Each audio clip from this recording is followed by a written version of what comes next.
What's up, boys and girls? This is Vince Del Monte. Welcome back to another episode of Ask the Skinny Guy Savior. I'm very happy to be back with you. Thank you for rejoining me. If this is new, welcome. What I'm doing is taking questions right off my Facebook fan page, questions that you've submitted. And the last few episodes I've kind of gone off on a tangent. I'm going to get back to the theme of the show. 5 questions per show, 1 minute per answer, and we're gonna go freestyle. We're gonna freestyle today. Just don't know what's coming. We got a mixture of all sorts of questions here for you guys. So I didn't organize these ones.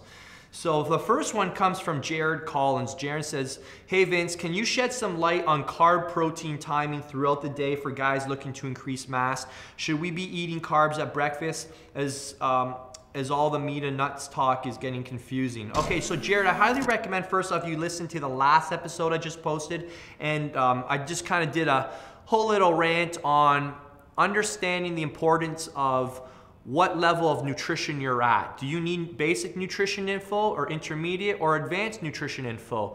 And combining foods, carb protein timing, carb protein combining would be something I consider advanced. So it's absolutely important when you're ready for it, when you graduate to it. Once you've mastered your calories, once you've mastered your macros, once you've got that in place, like routine, and you're adherent to it, you don't just do it once, but you do it consistently, then we can look at that.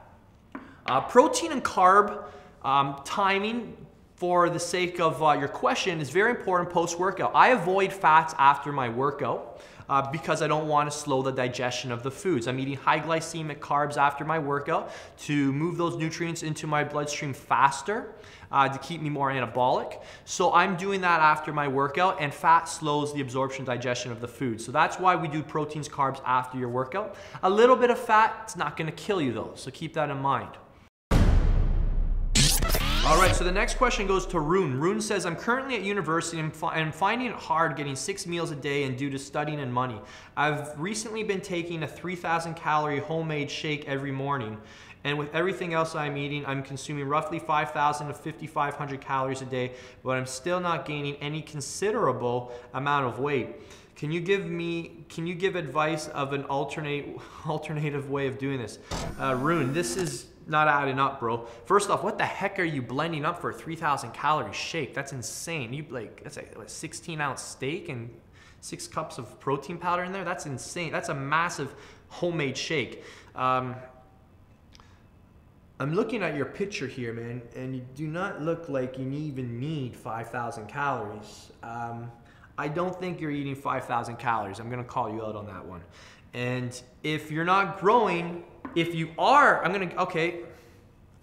I'll give you credit. Let's say you are eating 5,000 calories a day. Let's say you're measuring them out. If you're not growing, your program sucks. You're essentially not creating the need for protein synthesis to occur. So you need to train harder, or you need a better designed program. If you're eating that much, then you're gonna grow and you're gonna gain weight. Now you said you're not gaining a considerable amount of weight, so I need to know, what do you consider a considerable amount of weight? Do you have a realistic expectation? Most guys, 4 to 5 pounds a month is awesome. You're flying, you're like right on track. So anything more than 4 to 5 pounds a month is gonna be fat. So if you wanna send me a follow-up question, I'll try and help you further. But I need a bit more information because things just aren't adding up with that.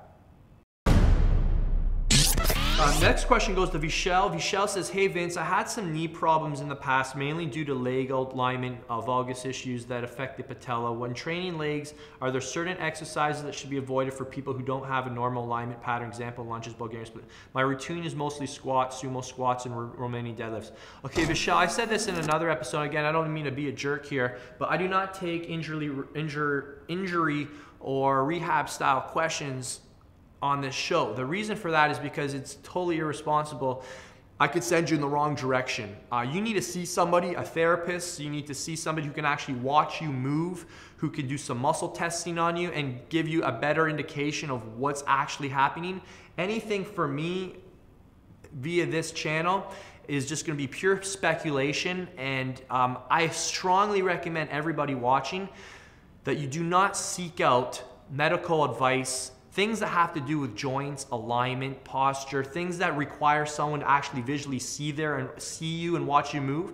Do not seek that kind of advice out on the internet, like seriously, you're just gonna end up wasting your time. You're gonna start gaining info and you're gonna think you know what to do, and it might end up making the problem worse. Go see an expert who can treat you in person. Okay, next question goes to Owen Collins. He says, starting to cut first of the year, but I want to limit muscle loss and loss of strength. What approach should I take in regards to my weight training to keep my strength, and what is the best cardio to do to lose fat and not burn off muscle? So first thing I want to address is your mindset. Whoever told you that you need to lose muscle and lose strength while you're in a cut? So you said this as if it's, you know, true across the board for everybody. It's not true. Will you lose strength as you get leaner and leaner and you're getting near the end of your cut? Yeah, to a degree. Does it mean you have to lose strength? Not necessarily. It depends on how you structure your training program. The first point, muscle loss. Who said you need to lose muscle during a cut? The only time you'll lose muscle during a cut is if one, you start being an idiot, back yourself into a corner, and start doing so much cardio and you cut your calories so low that you've got nowhere to go. And then you have to even do more and drop in even less. That's the only time you'll lose muscle if you're an idiot. If you take the approach of slow dieting and you stick to the same protocol with the weights that you used to build the muscle in the first place, you're not gonna lose any muscle at all. Last question goes to Dinesh. Dinesh says, what is the best way to promote muscle definition without the use of supplements or protein shakes? First off, supplements or protein shakes don't promote muscle definition. Muscle definition is the effect of two things. Muscle definition comes from one, having a respectable amount of muscle on your body. For most people, that's at least an additional 10 to 15 pounds from whatever their current level is. What their kind of like what their original homeostatic level was. And to get lean, to be under 10% body fat. That's how you get muscle definition. Protein shakes are simply a convenient method of meeting your protein needs.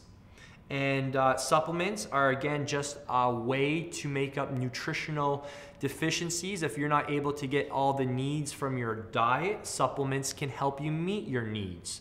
So again, I want to address your mindset. The fact that you think that you need supplements and protein shakes to get muscle definition is false. At a certain point, will they help and take you to another level? Absolutely, but they're not the be-all and end-all. So there we go. Thank you so much for watching, guys. If you haven't subscribed to the channel yet, hit that button up there for you. And be sure to visit my website, vincedelmontifitness.com. If you're new to the show, what I like to do with you guys is, I want to put your knowledge to the test. Let's see how much you're actually retaining from these episodes. So the best way of learning is, I find, is like taking a test, challenging yourself. And what I've done is I put together some fun quizzes for you. And you can find those over at my website. There's a training, nutrition, and a supplement one. And you can find out how smart you really are. You can see how well you've been absorbing this information. And for those of you who've actually been putting it to action, you guys will breeze right through that quiz. Until next time, I'm Vince Del Monte. Thank you for watching.